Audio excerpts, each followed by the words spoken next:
The Everything Sequel podcast is brought to you by the Vegas Beer Guys and the Last of the Giant Fire Lizards. The Everything Sequel podcast contains explicit language. You have been forewarned. Panther. My name is Michael Shantz of the How Dare You Awards. Joining me, the man waiting in the freezer for me, Tom Stewart of Lonesome Whistle Productions. Say hi, Tom. I will blot you. I had an aunt who suffered from high blood pressure. She was attended successfully by Dr. August Balls of Nice.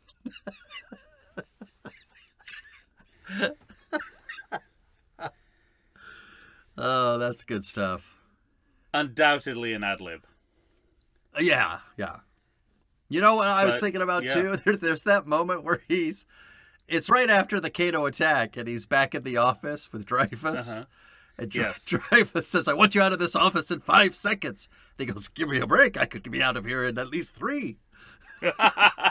That's really good. Yeah. It's interesting with Sellers ad-libbing in the hands of Blake Edwards. He knows when to put it in the movie, when to put it in a blooper reel that he brings to the Dick Cavett show, and when to use it for the first half of Trail of the Pink Panther. But possibly also, like, it's funny you say that because I think he does know that, but we've talked about how lengthy he wanted to make these movies. Yeah. And then I have a note here that says that originally when they were going to come back, they wanted to, I think it was something about wanting to make this a 26-part miniseries. Okay. And wow. I guess my first question is just, how long is each part, sir? Yeah. You know? Wow, that would be, I guess you could sort of do it anthology style and keep changing up the Clouseau, which is effectively what they did, but in film. Yeah.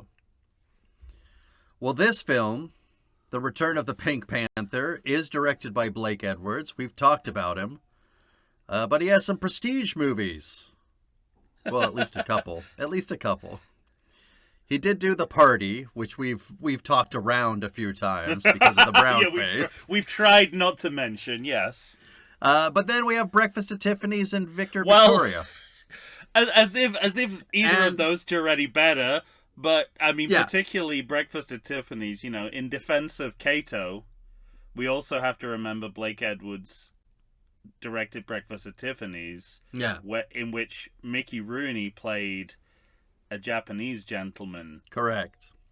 In the most offensive way. I mean, yes.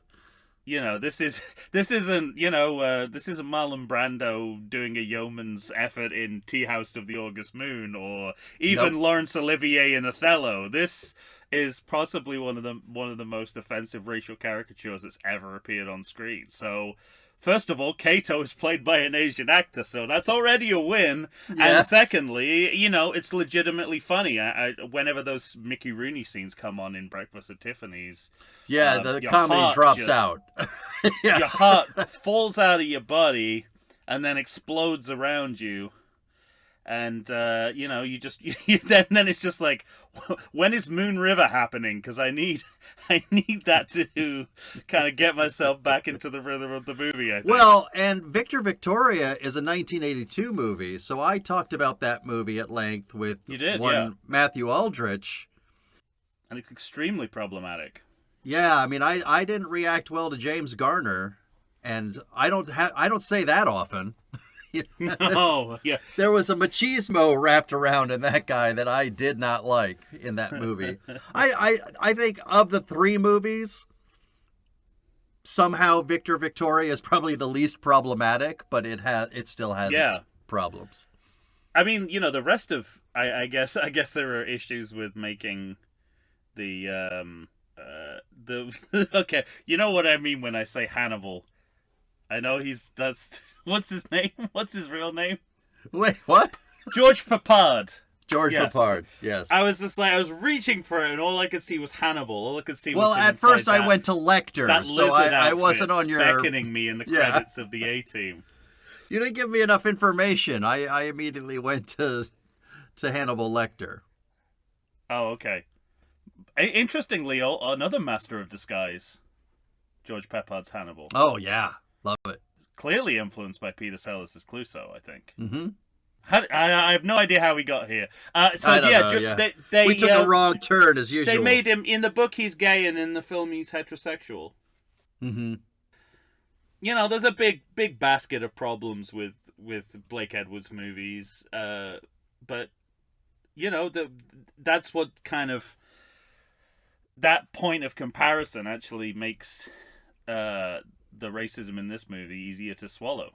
Yeah, and to that point, this movie does have 86% on Rotten Tomatoes, so people were fans. It had a budget of $5 million.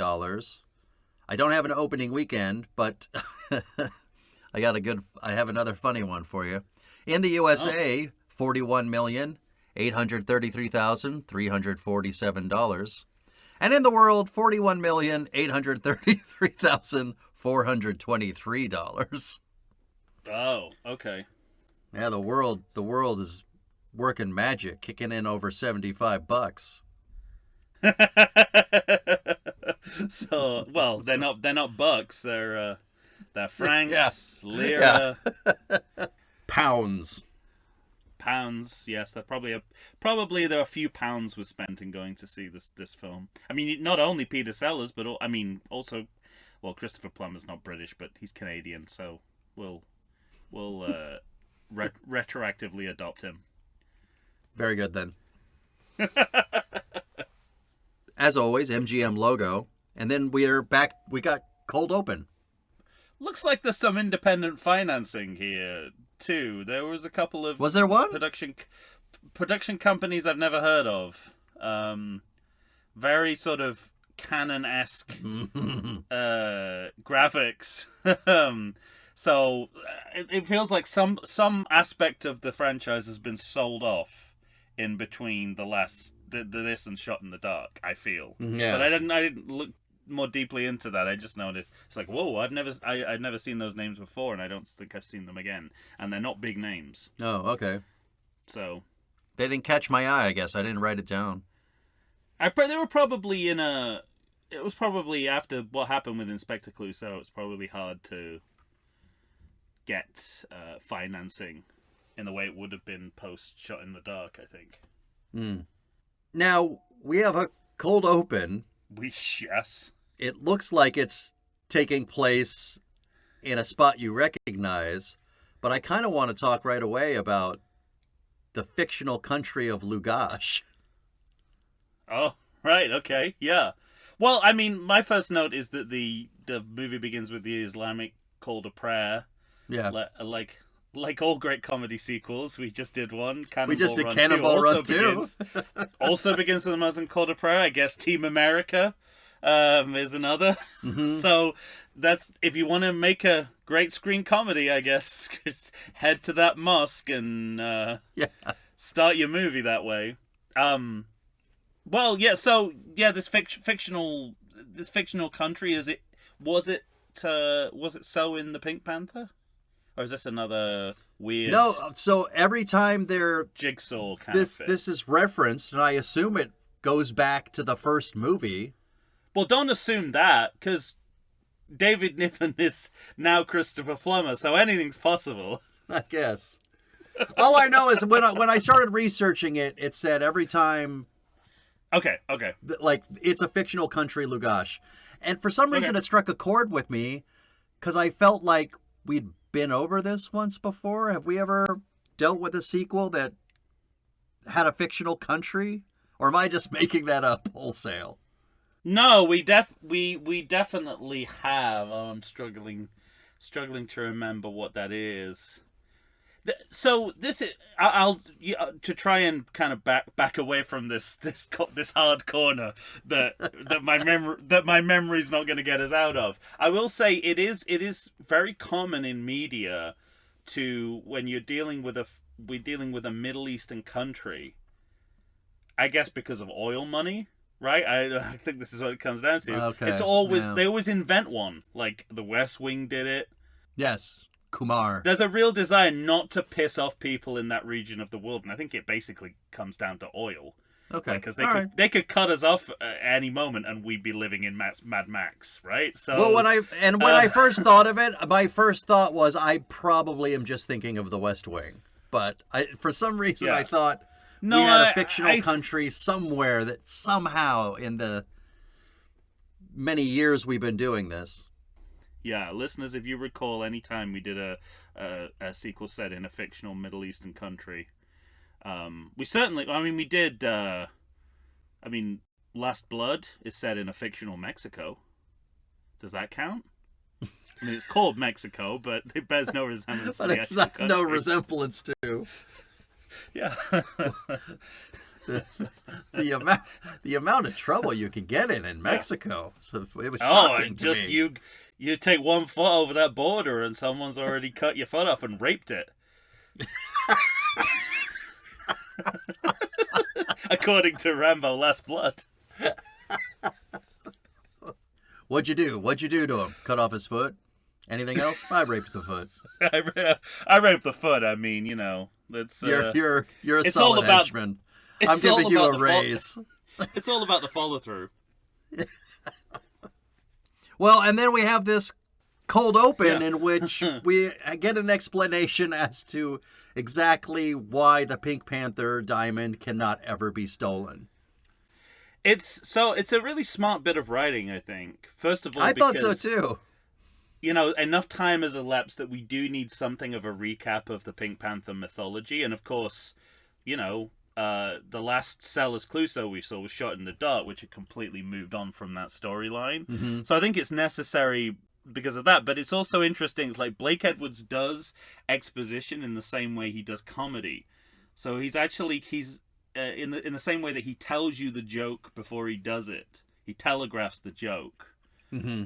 He's doing the same here. He's telegraphing the exact way that the diamond's going to be stolen, even though what's happening on screen is the museum guide is saying the opposite of that. He's saying, this can never be stolen. No one can do this. No one can get in from there. And it's like, oh, okay. And as the audience, you go, okay, so that's how the diamond's going to be stolen. So we have something laid out for the Phantom. Yeah, exactly. And it's funny what you say about the telegraphing, because that's one of the things, as this scene starts, I think to myself, well, we're going to see this all disproved no longer than 4 minutes from now. Yeah, and then for another 15, I don't know. Well, we'll talk about that. We'll talk about that. I got things to say. In a moment. So I think it was a necessary cold open, but I if you didn't need this, you'd probably begin with the robbery, I would have thought, because that's so I think it justifies itself as a framing device given the amount of time that's passed.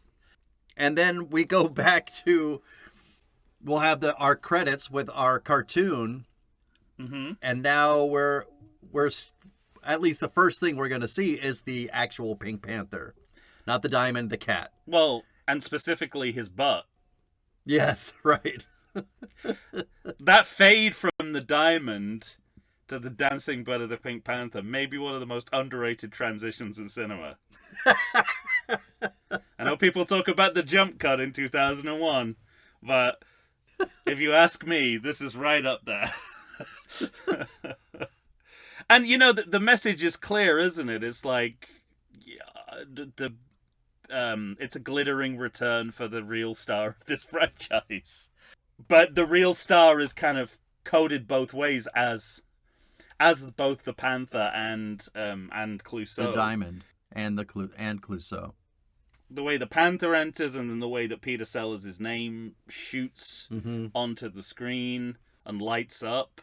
I think it's very clear what they're doing here. And they basically, they're sort of inserting themselves into the history of cinema, it seems to me. Yeah. Because the bit is all about it's a movie premiere, and it's the kind of walking through the history of film, big Hollywood cinema. Yeah.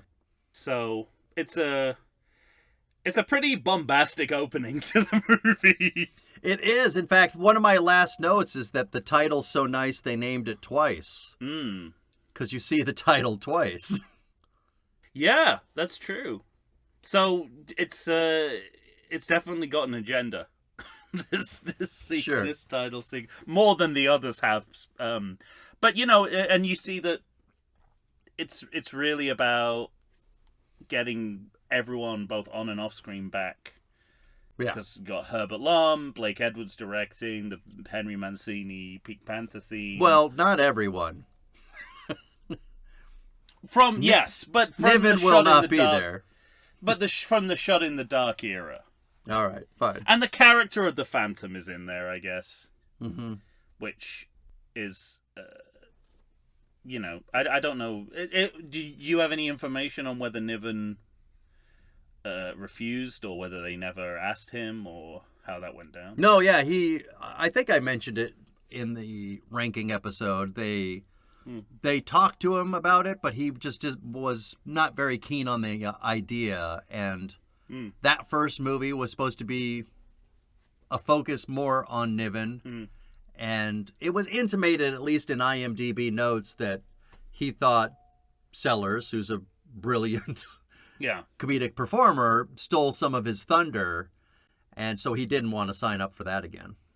Smart man. Yeah. Well, I don't know. I suppose it's a while before he's introduced, so we can defer the conversation till then. But I am kind of interested in the motivation behind this particular recast, given that Christopher Plummer is not physically nor as an actor anything like David Niven, right, and significantly younger. Mm-hmm. Than he was possibly even when he did the Pink Panther. Yeah. But we'll get there. We'll return to that. Well, do you have anything else to say about watching the Pink Panther as Chaplin or Mickey Mouse or Frankenstein or? Yeah, again, I think it's it's like we're that kind of big franchise now. I think is the message. I think they're announcing themselves as a kind of star-studded franchise in the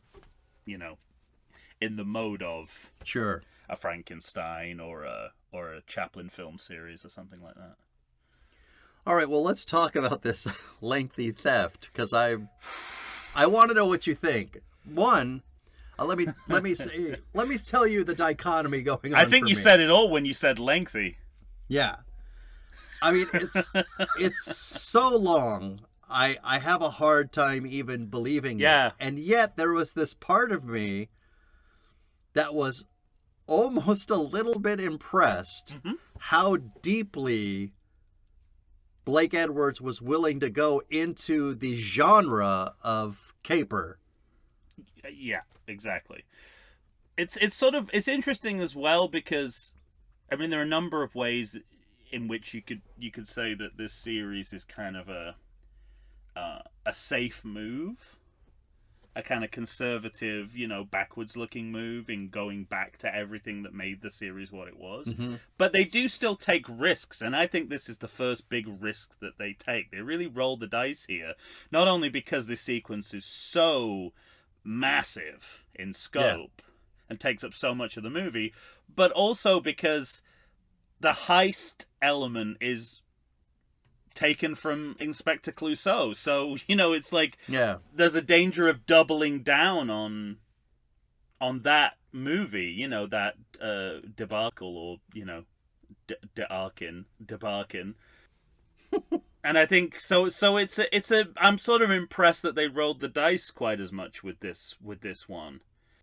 And I'm also impressed about the way in which it's filmed, as bloated as it is as well. That was my note too.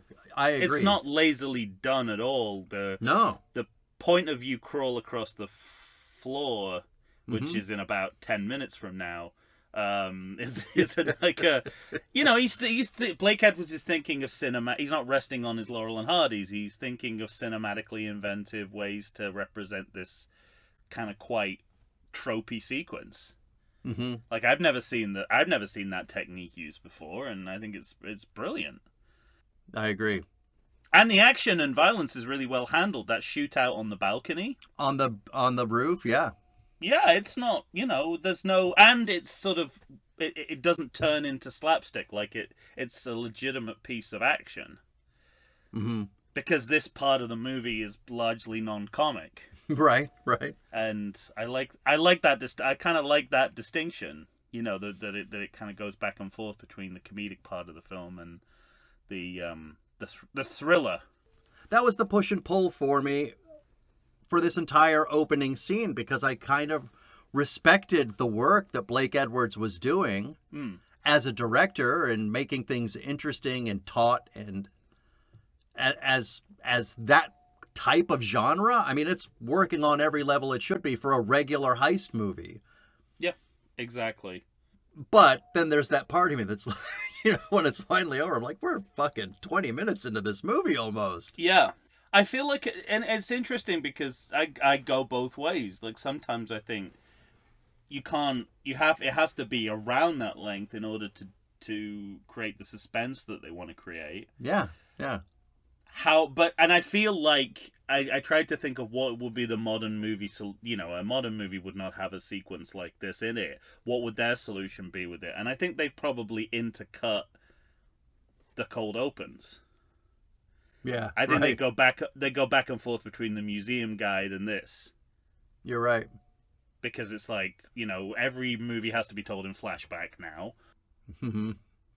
You know, they wouldn't feel confident having a sustained sequence of this length where essentially nothing or one thing happens right in the entirety of it. So I think they cut between them, and I can't decide whether I would prefer that or not. Logic says I would, but I probably wouldn't. You hate flashback.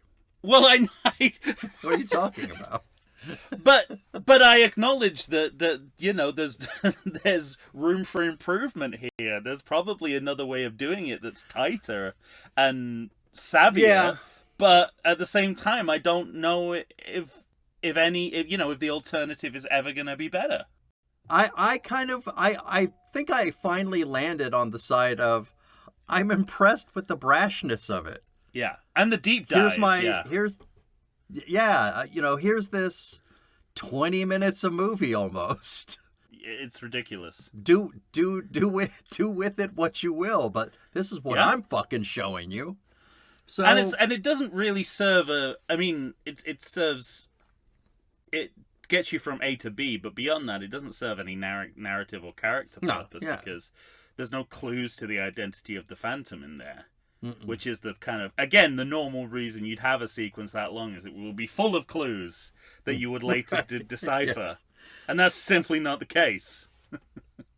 Nope. Well, due to the Pink Panther being stolen, we have to bring in former detective Jacques Clouseau, who's busy winking at women with his billy club. Oh, poking himself in the eye. What a way to reintroduce Clouseau, Sellers Clouseau, after so many years. Because it's the perfect marriage of visual and verbal comedy, and you know that what we've talked about, that the Zuckers inherited the idea of mismatched foreground and background as the style of your comedy. We got it all going on here. Yeah, right. And, you know, there's big physical jokes and small physical jokes. There's great verbal humor in here. The whole debate about whether it's the organ grinder or the monkey who runs the business. Who's in charge? Yeah. I mean, and it has one of the greatest lines in any of these movies where the organ grinder says, you know, he doesn't tell me what music to play and I don't tell him what to do with his money.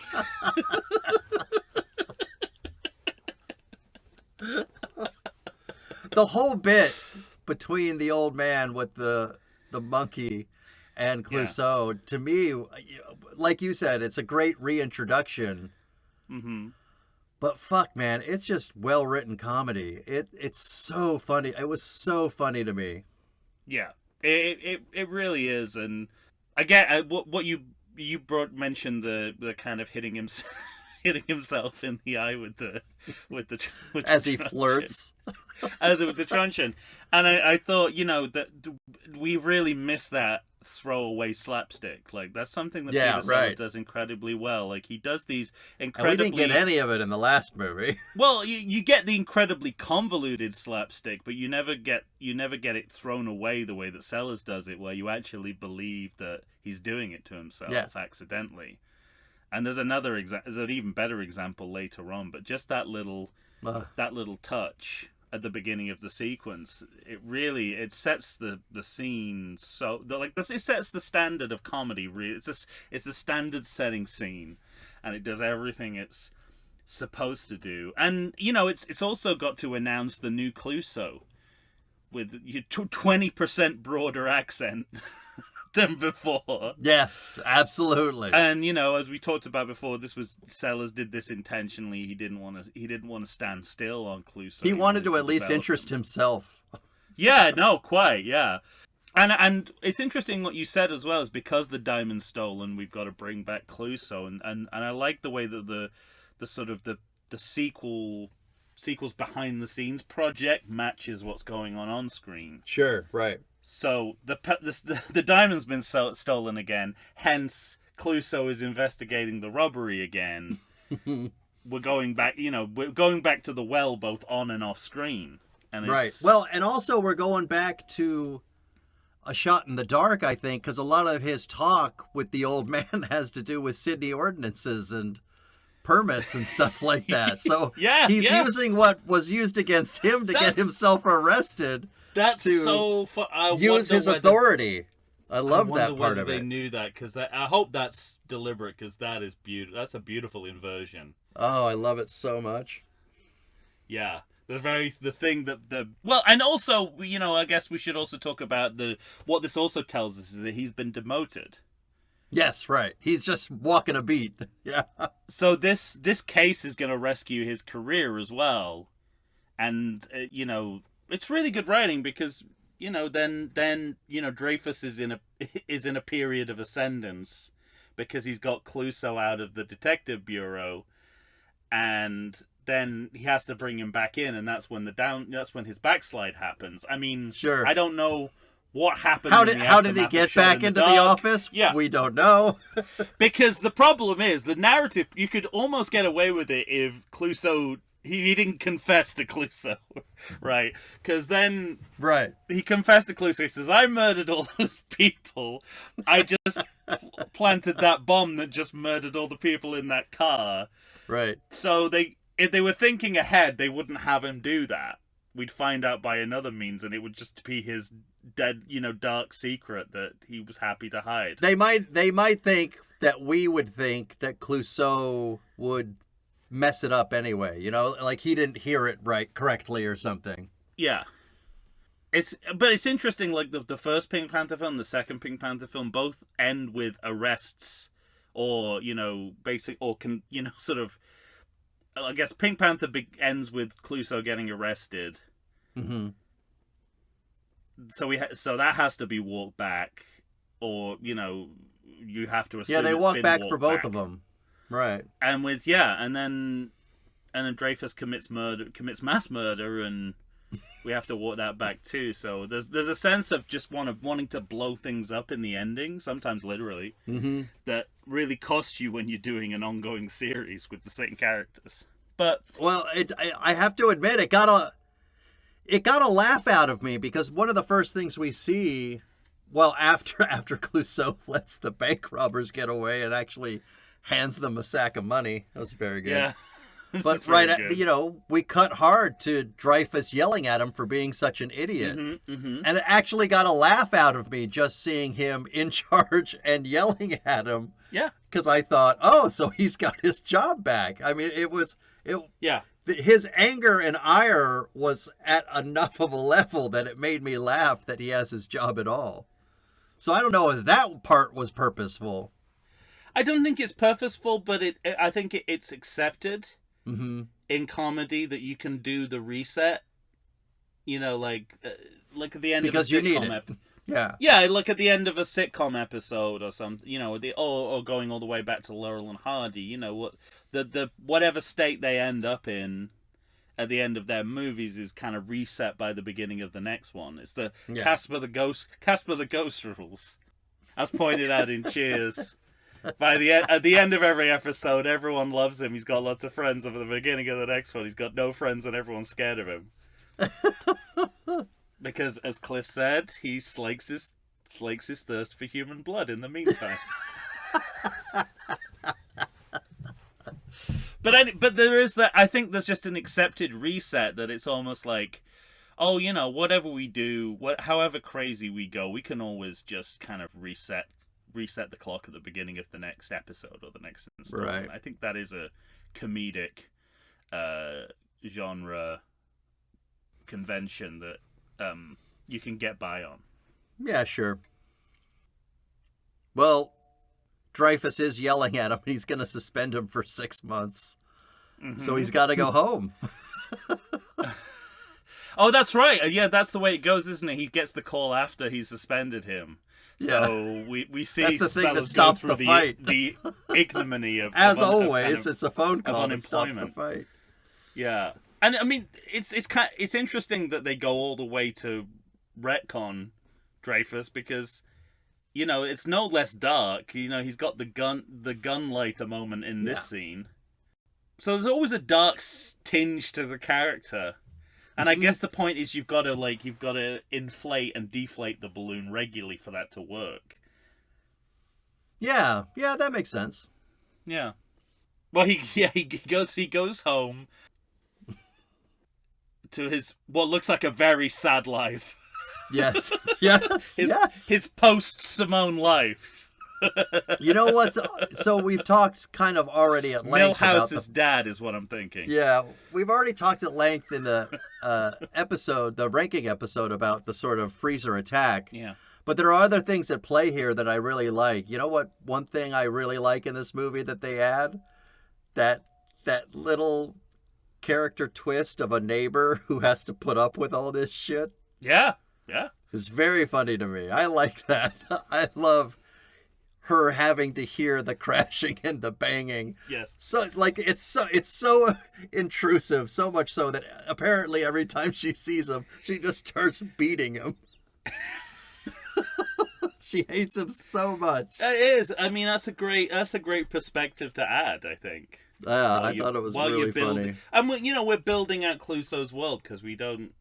This is another layer. I guess we already know when he goes home he's going to get attacked by Kato. But beyond that, we sort of don't have a sense of what his everyday life is like. No.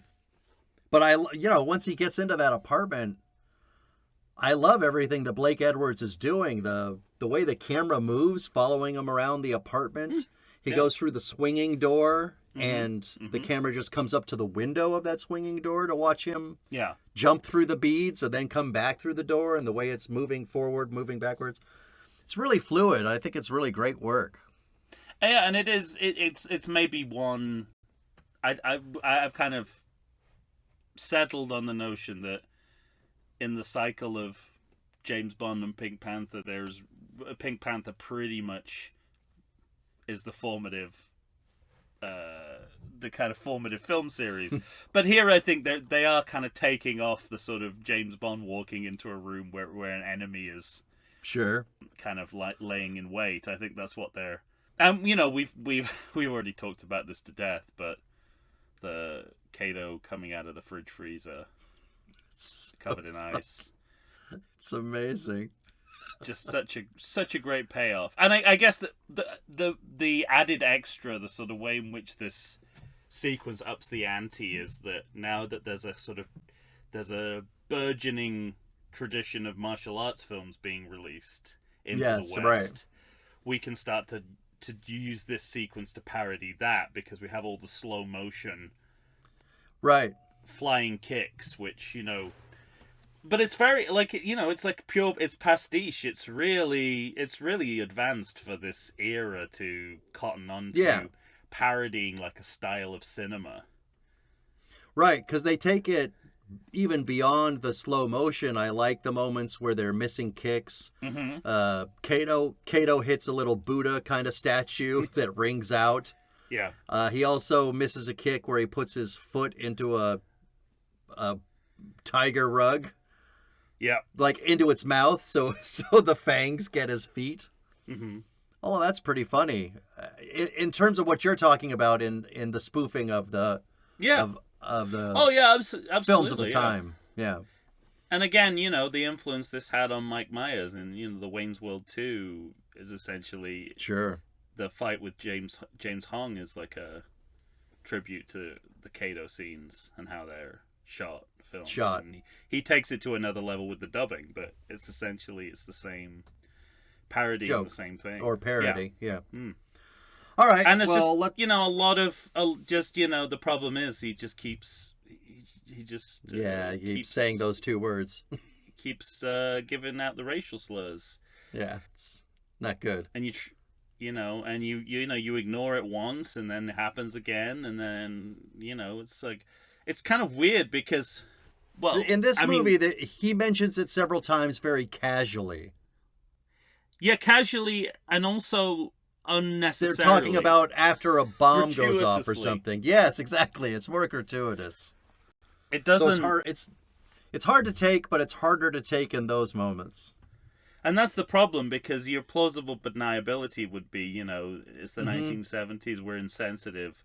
This is how people would refer to each other. But when you're talking to someone, you don't use their name that much when you talk to them. So it would be like me going, Mike, I think the sequence is really funny, and Mike, let me tell you about this when he comes out of the freezer. Mike, I think it is the best. You know what I mean? Like that's the kind of punctuation of the slur, to the point where I don't know if I think it's just too early. I really want to believe this, but I just don't buy it. I can't make myself buy it. Is that they're going for, they're trying to create a character who is racist and commenting on that. But I just think it's... Oh, I don't think so. No, but that's what that's what this kind of character would turn into, like a Basil Fawlty with all his kind of he's got this anti-German commentary in his head that when he gets concussed, it just keeps coming out like verbal diarrhea. Sure. And I think, and we're sort of close to it, but there's just no self-awareness, I think. No. It's a shame. All right. Once again, on a sad note, we'll take a break. We had a good time before that. We did indeed. Now I'm starting to suspect you were going to break just so we didn't have to talk about this. Which was a smart move, and I apologize for stepping on that. No. I like to think I know something about beer, but nowadays even I get overwhelmed when confronted by the exhaustive selection of craft beers they have at bars, breweries, and even grocery stores.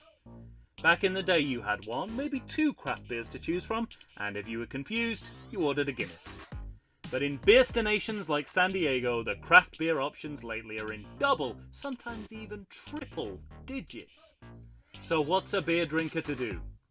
You need what I need, the Vegas Beer Guys. Your beer of choice should be a perfect blend of malt and hops. And so a live show about beer needs that same balance. And the Vegas Beer Guys matches beer expert Dan Aker with self-proclaimed beer novice Stephen J. Weiss. The results are eminently drinkable. They're on Facebook, they're on Instagram. They'll try new beers, they'll tell you about beer. Think of them as your beer Sherpas guiding you up a foamy-headed mountain to reach the peak of your pint. God, I need a beer.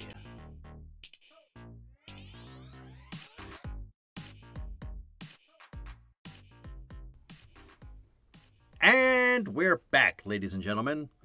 Tom and I are here talking about the fourth film in the series, The Return of the Pink Panther.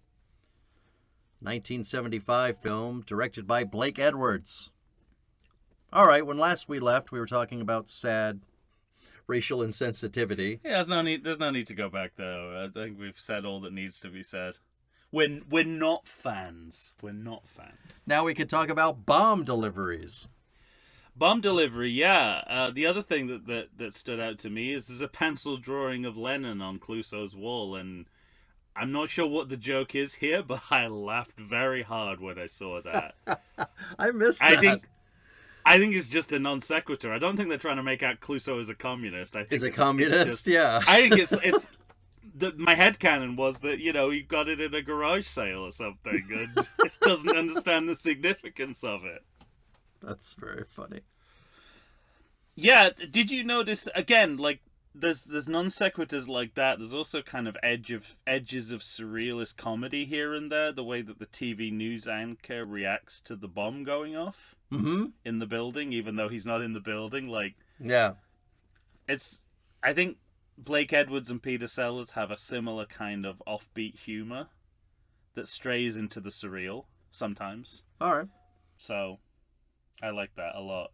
Yeah, that was funny. I like that stuff. I missed the painting though. Or the drawing. But I love this conversation with when he's back in the office with Dreyfus and oh yeah, his suit's all singed and the bit with the two guns. Sellers is very funny. Very funny indeed. Yeah. The verbal comedy involved in that aspect of it. Like I love how, and physical comedy really, because when he lights the cigarette gun lighter, and when Peter Sellers jumps to his cigarette box to take out a cigarette to be lit, you know, I started laughing out loud, and then when you get into the verbal comedy of he's pulling out the real gun, but it won't fire the way he wants, and yeah, oh, probably out of lighter fluid. Yeah, it's no wonder the next movie is all about these two. Yeah, given true. The quality of these scenes, it makes total sense that that's where they went. And the next note I have is that Clouseau gets back in his Clouseau costume. Yes. And heads over to the fictional country of, what is it again? Lucresh? Lugash. No, what did you? Lugash. Yeah. So it's kind of like slipping the actor back into the iconography. It's like the idea is that Alan Arkin's been keeping it warm for him. Yeah, right. All these years. You know, by the time we get there, by the time Clouseau is in Lugash and he's looking at the crime scene, I mean, we're over a half hour into this movie. Sure. Yeah. The movie's at an hour and 53 minutes is... I'm almost astonished that it's not longer, to be honest, when it takes more than 30 minutes to get to the crime. And, received wisdom is comedy movies, if they're over 90 minutes, they should have a damn good reason for it. And yeah, right. That 20-minute heist sequence is probably not compelling evidence to the contrary. Yeah. And yet, for some reason... Well,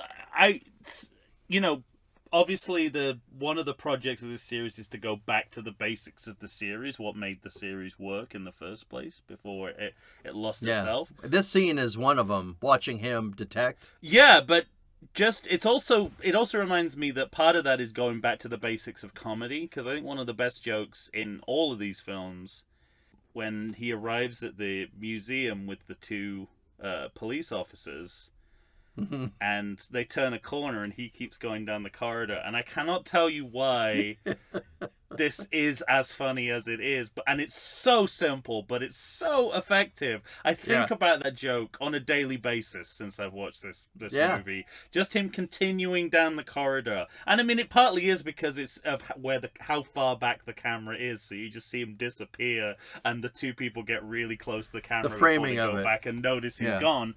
So there are reasons, but at the same time, it is just like they just made the simplest joke in it, and it was hilariously funny. And it's interesting, there are a bunch of outtakes based around this. Sellers couldn't get through this sequence, and I think part of it is he would just chuckle to himself. And I had the same thing. It's like this idea of how did he, he just kept going and then joined them in the corridor. Yeah, there's something kind of rib tickling about it. Well, and I felt the same way about the big, huge door closing between them. I thought that was amazing. It's great, yeah. In some respects, this movie's kind of bloated. There's like not enough going on scene by scene to justify its length. And then there are these scenes where they pack so many jokes back to back into one scene. Mm-hmm. Almost, like you've never that kind of airplane hit rate of back to back jokes, and this is one of them. Yeah, it is one of them. I mean, in this scene, you have the hallway bit, the door bit, then the dusting powder bit, then the wax bit. I mean, they're just like, they're happening one after the other. Yeah. And there's I think the most condensed version of that comes a little bit later, and it's I think it might be my favorite scene of the movie. Aside from Kato coming out of the freezer. Yeah. But we'll get when there. He claws, the claw tool that he used to get the diamond, that the Phantom used to get the diamond, when he accidentally claws his balls. Yeah. Yeah, it's excellent. And again, we can see, the movie's project and what's going on in the world of the movies running parallel, because we realize that it's not it's not the Phantom. Even at this stage, we know it's not the Phantom committing these crimes. So the story is about a surrogate thief pretending to be an iconic legacy thief, in the same way that Christopher Plummer is a surrogate. There's an in-world surrogate. Yeah. Yeah, an in-world surrogate, and that's kind of part. So the sort of marketing of it and what's going on in the movie kind of matches each other. Well, but this is the part that you and I differ slightly on this movie. I mean, we're both fans, but you have it ranked higher.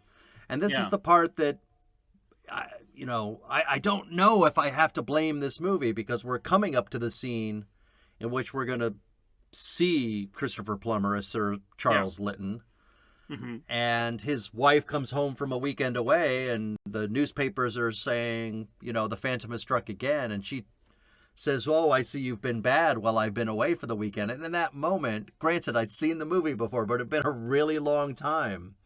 But in that moment, I felt like the movie was telling me it was giving it up, because I said it's her. She's the thief.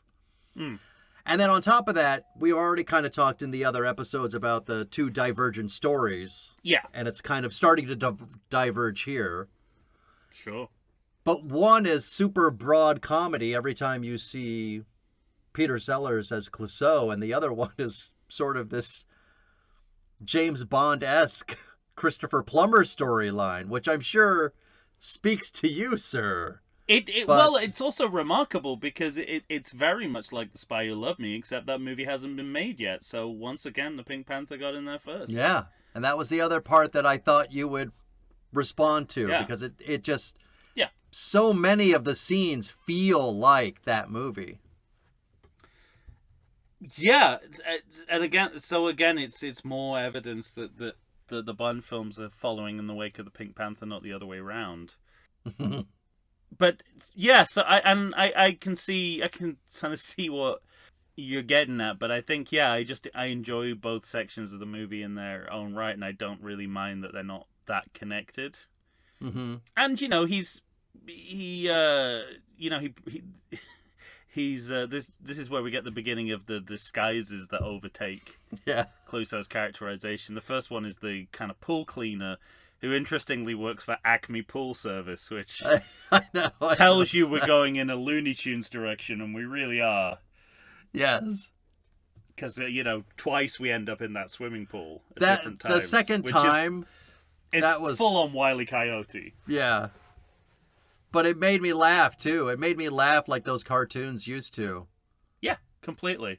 I loved it. It's just the it's like the canyon that Wile E. Coyote would always fall down. The tragic inevitability of ending up in the same accident. Right. Is hilarious. And I think, to some of the shortcomings of the movie is that they're repeating jokes from within the frame of the movie too much. Mm. So the sort of having his pronunciation questioned every single time he says anything to it's like that joke is done too much in this movie. Well, maybe it's. I think it happens. It happens in Shot of the Duck, and it's called back, and then it just keeps going again and again and again. It actually gets less funny the more you hear it. Yeah. Which is rare. Which is rare for the jokes in this movie. Yeah, you have to have that balance. The truck falling into the pool for a second time to me is very funny. Yeah. But when you're calling back not just to this movie but to previous movies, and there's no variation in the joke. No. That joke's always just the exact same thing. It's really kind of sitcom catchphrase, it's what you're talking about, Willis level of comedy, and it gets tiresome very quickly. Yeah. But there are other repeated jokes when that's more of a kind of a road runner, if you like, when it's a sort of runner throughout the movie, and you do something with it each time. Well, it does actually. It works really well, because that's the swimming pool joke works in that way, and there were more of them in Shot in the Dark for sure. I think that they tried that a couple of times, because don't we come up where after the pool we have the phone repair costume, right? Oh, that's right. Yes. And I think one of the verbal jokes in there is he says, I'm a good troubleshitter. And the other guy says, troubleshitter? He goes, yes, troubleshitter. Yeah. And that's a accent joke. Yeah. But it's a variation on it. And so I remember laughing at that one. Yeah. I think they overuse it. Because it's not him saying, can't you hear what I'm saying? Like, there's several times where he's like, yes, this is what I'm saying. What's the matter with you? Yeah. That kind of bit. Yeah. There are degrees to it for sure. So yeah, he does it. And the other part. He picks up that phone when he says he's the repairman, and he picks up the phone and smells it. It says there's something very wrong with the phone, but I got to fix it somewhere else. It slows out the comic set pieces, they've got hits and misses, these two back-to-back disguise sequences, but the whole idea that it's in the name of fucking with Clouseau never really works for me. I think it just feels like treading water in the story. Well, that's one of the things that weighed on me for this movie that's almost 2 hours long. I felt like the bits went on for too long, because when he gets himself stuck to that chair, I mean, don't get me wrong, it's Peter Sellers doing physical comedy, so it's funny. But what's behind it? What's behind it, and what's behind? Why does this scene need to be in the movie? Yeah, it's because that's all it is a Saturday Night Live bit, essentially. Well, it's like these two people, Litton's girlfriend or his Simone surrogate is and the weird British, I don't know, live-in henchman. I don't know who this guy is. I was really hoping when we went back to the Pink Panther, I would be like, oh, this guy and this actor is going to be here, which explains why he's always filmed like we're supposed to know who he is. Yes, but no, never. These two people are fucking with him, and they're sort of having their own fun. And one of the things I did read, because you noticed how much literal waste of time. You noticed how much Catherine Schell was laughing at him. That was shit that Blake Edwards just had to keep in, because she could. No, he she didn't. Was corpsing. Oh, I see. No, she couldn't get through. Oh, I see. What she you couldn't mean. get through takes. Well, you could cut the whole thing, and that's a good reason to cut the whole thing. That's true. On the plus side, this movie would come in 10 minutes shorter. But we after this sequence, I think there's a transitional scene where they densely pack in the jokes. It's where he's going to the hotel. What happens? So he got well, no, I mean that's it. It's just he's getting in a taxi to go to the hotel. That's the scene. That's what's happening narratively. And the first joke is he says to the taxi driver, "Follow that car," and the taxi driver gets out of the car and starts running after the car. Oh, that's right. Yes, yes, yes. Then he asks someone on the street, "Do you know the way to the Palace Hotel?" They say yes and keep walking.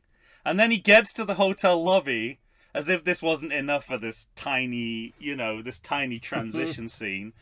And, he gives his luggage and his clothes to what he thinks is a porter, and it's just a thief who then walks straight out of the door with all his stuff.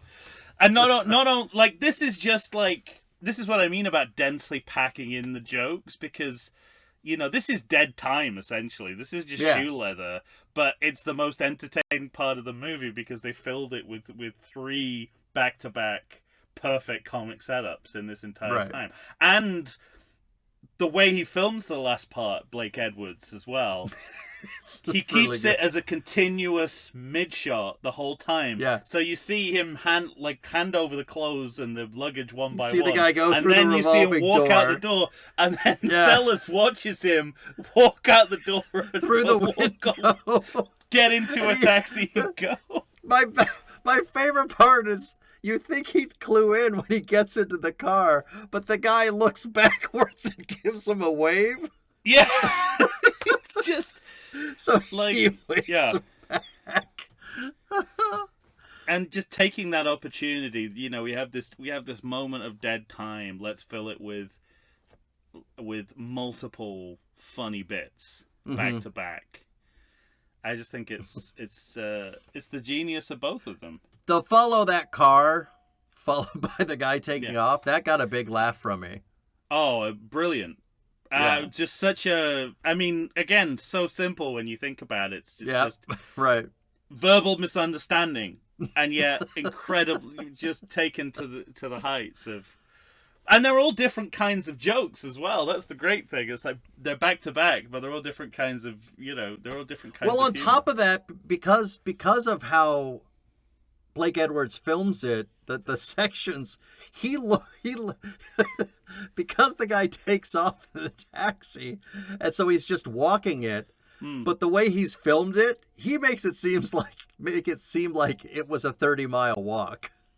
Yeah, right. Exactly. Based on how divergent the 3 scenes look between each other. And that got a laugh out of me too.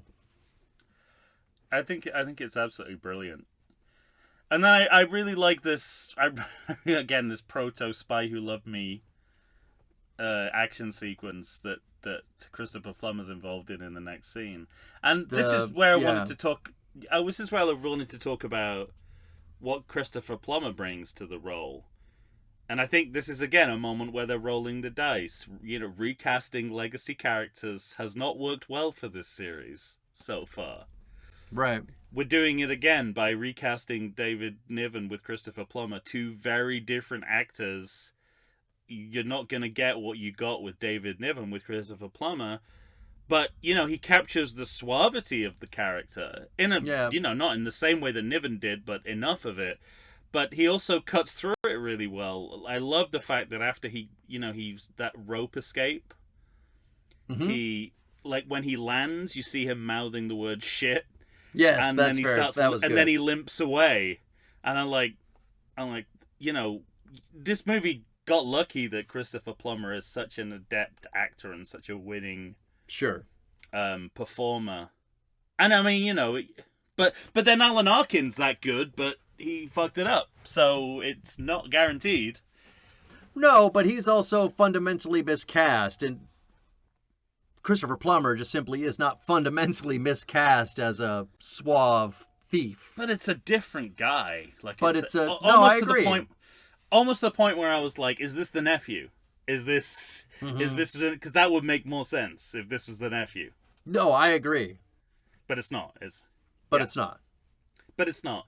But it's not a tragic casting like the other one was. So yeah, but again, it's like you trade a film star for a character actor to kind of it's that sort of anything could happen.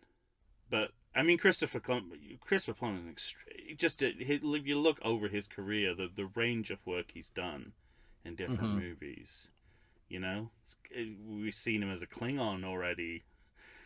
I know. Klingon and doing this, it's That's a lot of range. Throwing out Shakespeare. Yeah, that's right. The Shakespeare-obsessed Klingon. Well, of course, Klingons, the Shakespeare was written in the original Klingon, of course. Of course. And this is where we sort of, in addition to Dreyfus going down the usual Dreyfus path of homicide that we know from previous movies, this secret police officer also seems to be inherently a bad guy as well. Yeah, and it just reminds me how many times police are the bad guys in these movies. Like, it's quite subversive in its own way. We didn't do corrupt cops to that degree at that point. Certainly not then. They were more revered. It was a bit of a big swing for a comedy to sort of. Mm-hmm. I guess that comedy is the best place to do that if it's subversive, but nonetheless, the police as an institution don't come out very well in these movies. We have a scene in which Dreyfus is going to give us a clue to his character in the next film because he's talking with a doctor and strangles him. Oh my god, yeah. It's just it's really dark, yeah. I mean do we find out that he survived, or did he kill him? I think I remember reading that. I think they buy it back, right? No, I think he dies. Oh my god. Yeah, I think he dies. People all over the place, left and right. Yeah. There's a scene that is rife with casual homophobia where he goes into the clothing store and there's a bottom pinching hipster clothes store guy. I don't know why there's a clothing store in the lobby of a hotel, but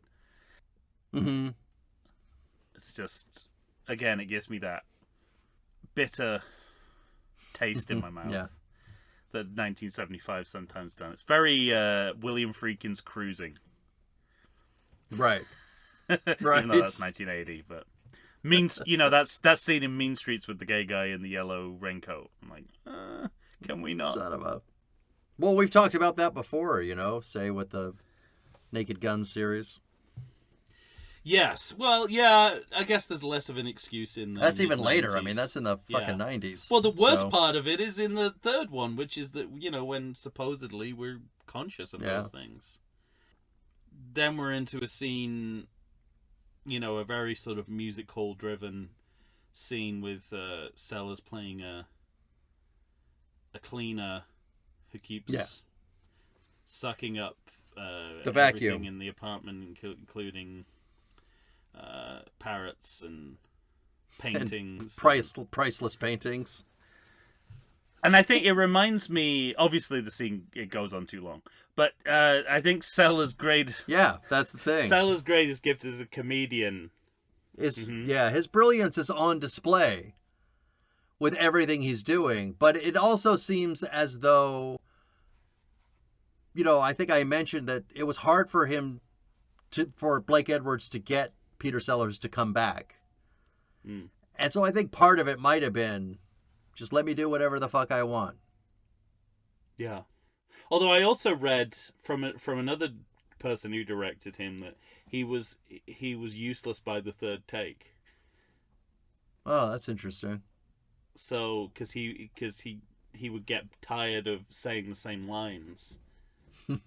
So the third take, they it would be first take or nothing, basically, because they would be diminishing returns throughout the takes, and then the third one was unusable. Wow, fascinating. Yeah. So maybe Blake Edwards filming so much, making these 2-3 hour movies was a response to that more than anything else. It was just so they had enough, like the Stanley Kubrick method, just so they had enough to do whatever they wanted. So they had options when they got to the editing room, right? Yeah, right. But I think his greatest gift as a comedian is demonstrated in this scene, which is that the most elaborate slapstick routine can look so natural in his hands. The moment when he's kind of alternating between sucking the painting and sucking some underwear, and it keeps going back and forth. And at no moment does he ever look like he's doing it deliberately. Doing a bit. it all looks completely accidental. Yes. Like he's trying not to do it. Mm-hmm.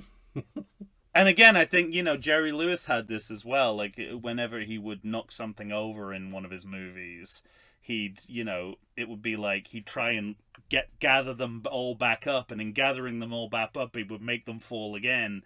And it's this kind of, this comic acting has always got to have this kind of, this consciousness of what you're doing, and then offset that in performance. Because what you're doing is so incredibly skilled, and choreographed, but it can never look like that, because as soon as it looks like that, it stops being funny. Well, the opposite example is that the Pink Panther 2 with Steve Martin. Yes. And the wine falling scene. Yeah. Right? Oh, right, yeah, absolutely. We're cutting to close-ups, we're showing bottles of wine falling. Oh yeah, and this is all continuous as well. Flipping. This is all in one shot. Yeah. You just get to watch the actor work his physical comedy.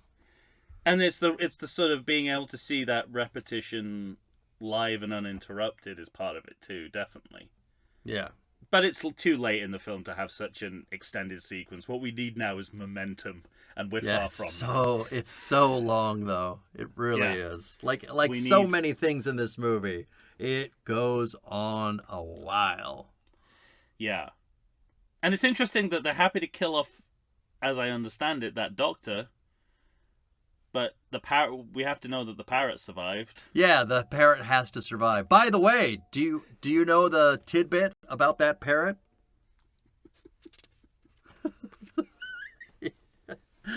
No, and I can't imagine what it could possibly be.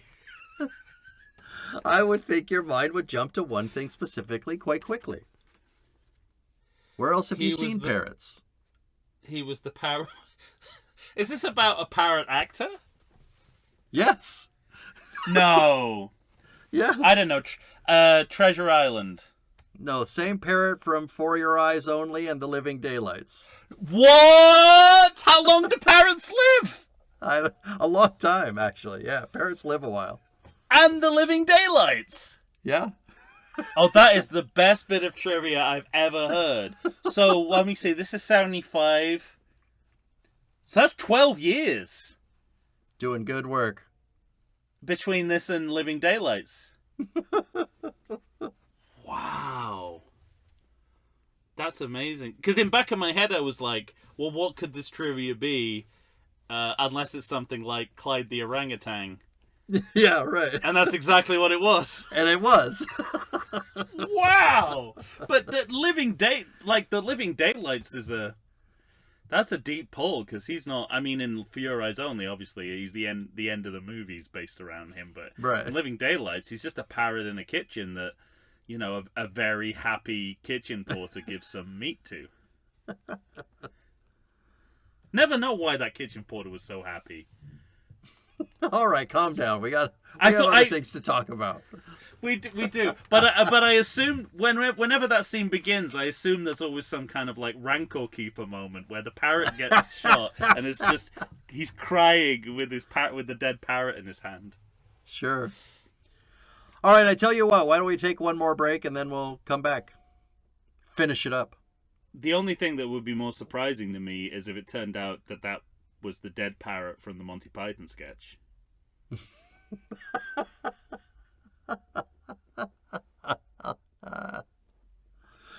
Yeah. Need a new book to read? Then get ready for Lizard vs. Wizard and read The Last of the Giant Fire Lizards. What is it? A brand new action-packed comedy fantasy adventure book written and performed by Christopher John Featheroff. You can find it on ebook, paperback, and audiobook on pre-sale right now on Amazon. It's also on Kindle Unlimited, so you can read it for free if you subscribe. What is it about? Well, when her nest is destroyed and her forever mate slaughtered, Zephyr Ignitus, the last of an ancient breed of fire-breathing dragons, gathers together a team of saber-toothed panthers, woolly mammoths, and a crew of howler monkeys brandishing swords and weapons stolen from the ships of men, all to hunt down and scorch the evil, beast-killing wizard that did her wrong. The Last of the Giant Fire Lizards is a fast-paced, R-rated comedy under the cloak of an epic, rip-roaring fantasy adventure. Set in a land of fire and magic, it follows the dragon on her quest for vengeance as she visits strange new cities and mythical places, all to hunt down and slaughter a demented sorcerer that slayed her mate and blew up her mountain. That's The Last of the Giant Fire Lizards. Find it as an ebook, paperback, and audiobook on pre-sale right now on Amazon. And we're back, ladies and gentlemen. Tom and I are here finishing up with the return of the Pink Panther, the 1975 film.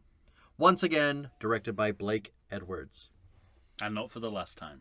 All right, where are you? I have more James Bond shit with Lytton going on, with his escape from the Fat Man and... Yeah, a little bit of a... Well, you got Graham Stark recast as a sort of Peter Lorre type. Mm-hmm. The Fat Man is obviously, well, reference to both Casablanca and yeah, Falcon. Totally. With Sidney Greenstreet's characters in both. So yeah, it's really more... It's kind of a noir thriller going on in parallel to the the parrot sucking. Although from what you said before the break, he's sort of the biggest star in the movie apart from Peter Sellers. So that's obviously why he had to survive. In the pantheon of stardom, you're gonna put the parrot above Christopher Plummer? I don't know many actors who've had that longevity. Yeah, but you know Christopher Plummer. Yeah, I guess Christopher Plummer. Well, yeah, but he was trying, he was doing his best to keep up with the parrot.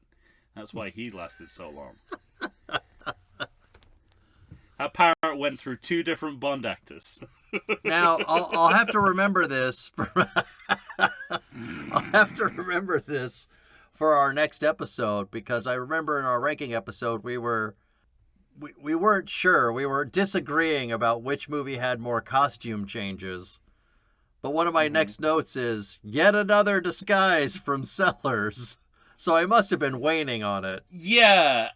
And this is, like, it's not quite Bob Hope playing a hippie, but it's the similar idea of Sellers trying to be a 1970s hipster.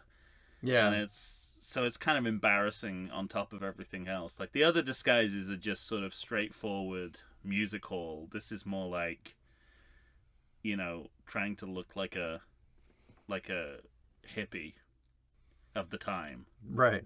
So it wanes both in that this is the 4th or 5th disguise in the movie, but also it's the least kind of effective, the least comedically effective, I think. Yeah, right. Of all of them. And it's your 25 minutes left in the movie. Like, it seems like something is starting.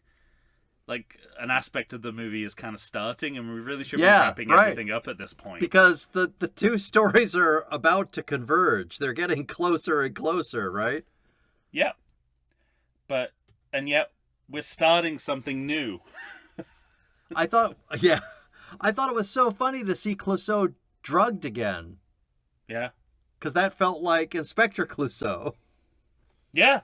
Right, I mean... And at this point in my story, I'd want to stay as far away from that as possible. But they don't, do they? Because it's got the heist caper quality, you've recast actors, there's still a little bit of... they rolled the dice a little bit. It wasn't as safe as it might have seemed on the outside.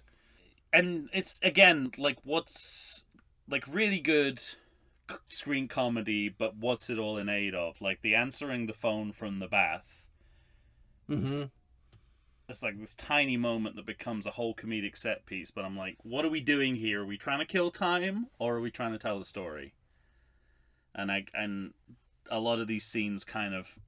Yeah, that's how they feel, but I still venture this guess that there was some deal struck between Edwards and Sellers. Okay, I'm going to come back, but I want to try bits, and I'm going to do 20 bits, and you have to put at least 5 of them in this fucking movie. Probably, yeah. You know, that kind of thing.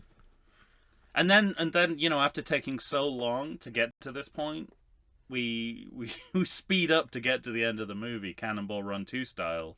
Yeah, right.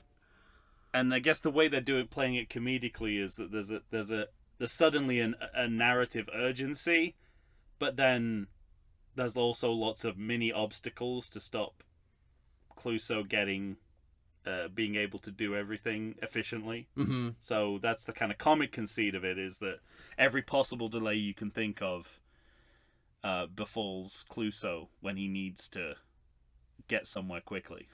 You know what it felt like? It felt like dream logic. Yeah. When you have to do something in a dream and things are conspiring against you from 100%. Being able to do it. That's what dream logic and bad screenwriting kind of go hand in hand, I think. Right? But yeah, there is that note of the absurd there, definitely, that sure. Sellers and Edwards are into. And this is where we find out that who surrogate that Phantom is. Yeah, but we knew all along. At least I did. Yeah. How about when you see her? How about when Sir Charles is shown her picture dressed up as a man in the middle of the movie? Yeah, I probably should have known at that point. Yeah. Yeah. I mean, I don't really care that it's telegraphed too much. I like that it. I think without that, why is she in the movie as well? That's the other way of looking at it. Like, what's her purpose in the movie if she's not the Phantom? The Phantom? No, yeah, I agree with that. But so she is the Phantom. But I'm more arguing about why the movie is letting us know so quickly. And it's also. But that's just me. I mean, and they're also going back to the will of To Catch a Thief, because this is the twist of To Catch a Thief. Look at that! I've ruined 2 movies in one for you there. That it turns out to be his, the girl who drives the boat. Join the Patreon. We cut that shit out for the Patreon. Just kidding. Right. No, you'll have to submit to watching To Catch a Thief. What a terrible thing. So yeah, it's that twist too. I hadn't thought about that before just now. You know what we haven't talked about this yet, and there is something within this movie that I really did enjoy, and it's the relationship between Christopher Plummer and I'm forgetting her name now. What's her name? Oh, okay. Catherine, yeah. Catherine something. Catherine Schell. Yeah. Their relation, especially in this one last framing moment when they're kind of giving up to each other, she intimates that she knew that he would figure it out, that it was her. She wants to know when he figured it out. Like this little kind of cat and mouse game they're playing with each other, but it's like foreplay. Yeah. And there was something in that that was very interesting to me. I enjoyed that aspect, but I was sorry that it came to like full bloom in the last moments of this movie. Yeah, well, Ian, you can say the same about the Lytton Clouseau reunion. Mm-hmm. Right? And I asked myself the question, is it a mistake that they don't meet until the end of the movie? And again, I didn't come up with a satisfactory answer, because there's also the problem of these 2 actors don't go back. Yeah, right. It's the 2 characters who do. So you avoid that problem automatically of, the sort of the second Darren problem of who's this fucking guy going around calling himself Darren. I think it makes sense for the actors. It doesn't make sense for the characters. Well, no, nor does it. No, because there is history between them that is not addressed, right. Namely Simone. Mm-hmm. He stole his wife, and no mention is made of that. Yeah, right, and it's never talked about until Trail of the Pink Panther, apparently, which we'll find out. Yeah, we'll find out eventually. Later. So I think there's pros and cons to doing it this way, given that they had to recast the Niven I agree, role. But I'm lamenting a scene between them. Yeah. Earlier on than problem. This. Mm-hmm. I think they'd work well together. Yeah, that's the other part of it, is that I think you could write a scene about even if they want to drop the bit about his wife, because they seem just afraid to even bring it up. Sure. But the idea of, I know you're the Phantom and I know you did this, and him trying to convince him that he's not, there's plenty there to work on comedically. I wonder if it's just too late given where Sellers is and how reluctant he is to come back to ask him to kind of share the screen with another actor that way. You might be right. I wonder whether that factored into it. And but at the same time, if you look back to Shot in the Dark, those scenes between Sellers and George Sanders work so well. Mm-hmm. I feel like he and Plummer could come up with something similarly interesting. Mm-hmm. We haven't really mentioned Sharky, but he's more the uber bad guy for this entire plot. Who's Sharky? The guy in charge of the Lugash police force. Oh, okay, yeah. Yeah, so they're and I don't sure I knew where they settled on what their intentions were. Did they just want to get the diamond back, or were they part of the plan? He has that scene with Christopher Plummer where he says, "I want the diamond back, but not too soon." Right. Anyway. I know that those guys have bad intentions, but I assume that their bad intentions were wrapped up in a general sense of duty. That's what I thought. And then he was showing up to kill all three of them at the end and just take the diamond. Oh, that's right. He does, yeah. Okay, yeah. So he's the big bad. You're right. I forgot about that aspect to it. I like that moment, though, where Peter Sellers says, "You will kill me, too?" And it's also to catch a thief, the way that they use it, they send him out to find the... Mm-hmm.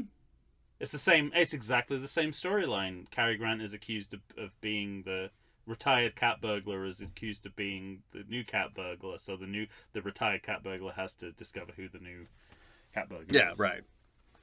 So they went to the derivation of the Pink Panther as well as the Pink Panther. We forgot to mention, within all of this, Dreyfus is trying to assassinate Clouseau. Of course. And he's the one who ends up shooting Sharky. Yeah. And then we're not quite there where he's not quite committed yet, but he's well on his way. Yes.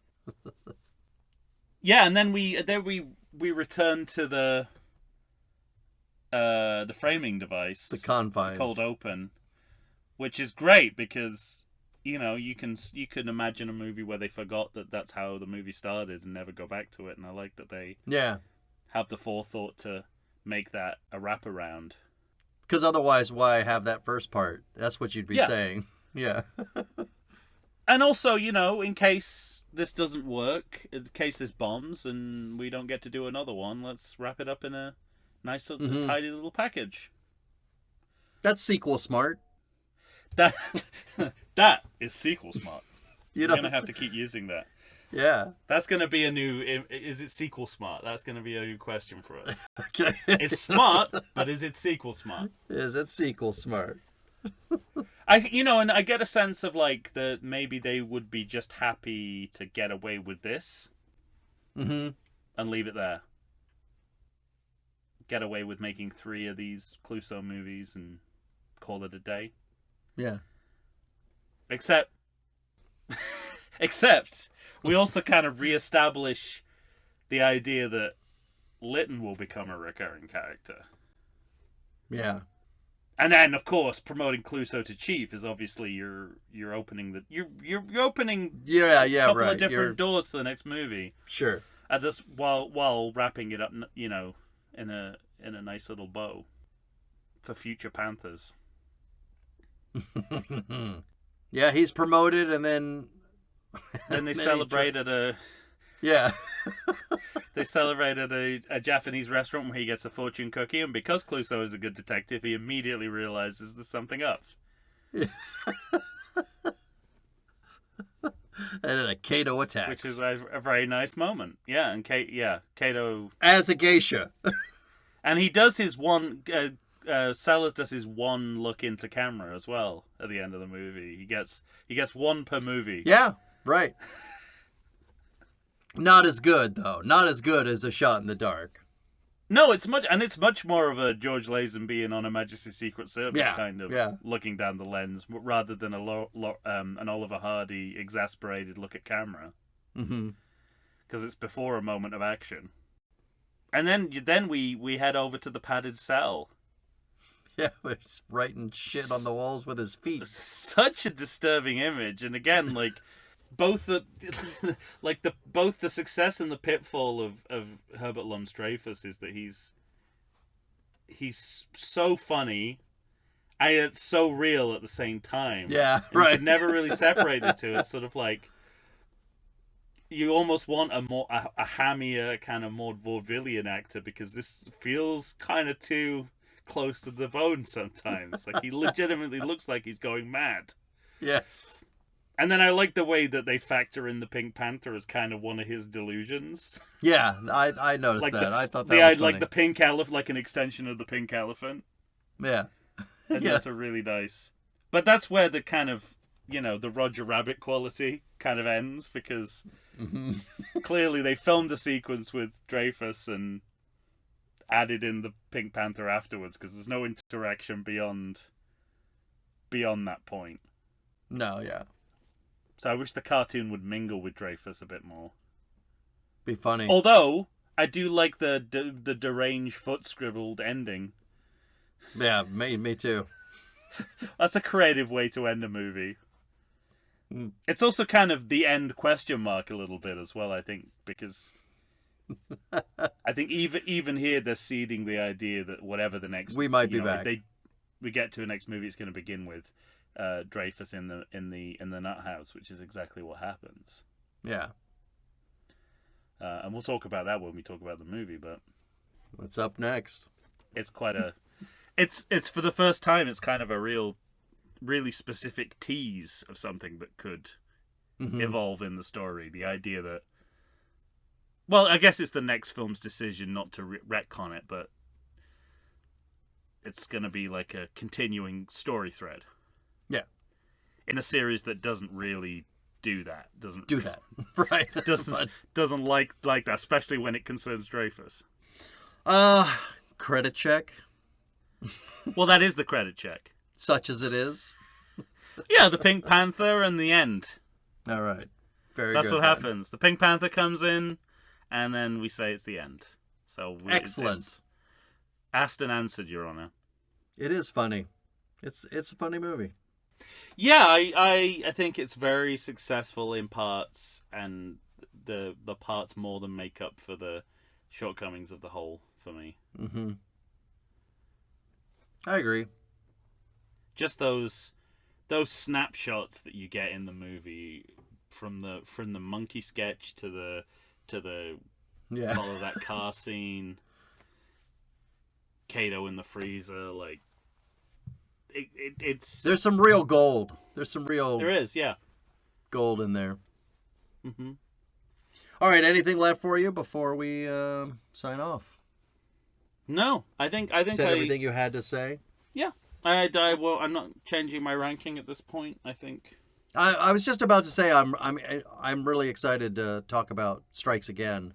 Yeah, just to sort of refocus, recalibrate what I think about each movie. Yeah, recalibrate. So far, I'm sticking pat. No, that I don't think I'm going to change my mind. But yeah, but I'm interested to talk about it. That's not. Yeah. That sticking pat is nothing. Standing pat, right? Oh, I thought you said standing pat. No, I said sticking pat. I think I was combining. I was mentally merging sticking to your guns and standing pat. That's something Clouseau would do. It is, yeah. Watching these movies too much. Malapropism, yes. Definitely. Well, I confided to you that during the break, I leant out of the closet and hit my headphones on the door, which was a very Clouseau-like move. Yes. All right, ladies and gentlemen, that's it. You're going to have to tell us what you think of the return of the Pink Panther. If you'd like to do so, then by all means, find us on Facebook, find us on Instagram. Don't find us on our X account, because we can't find what you put in there. So instead, send an email to everythingsequel@gmail.com. That's it. For Tom Stewart of Lonesome Whistle Productions, Michael Shantz here of the How Dare You Awards. When you hear us next, as I said, we'll be talking The Pink Panther Strikes Again. Look forward to that. Say goodbye to everybody, Tom. Only the real Inspector Dreyfus would know he did not have a code name. Confirmation of Clouseau's genius. Yeah.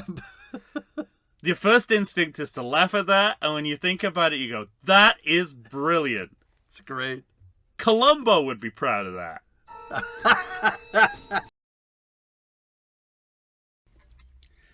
Sorry, I'm going to take a drink of Oh, if you get more cereal than I thought.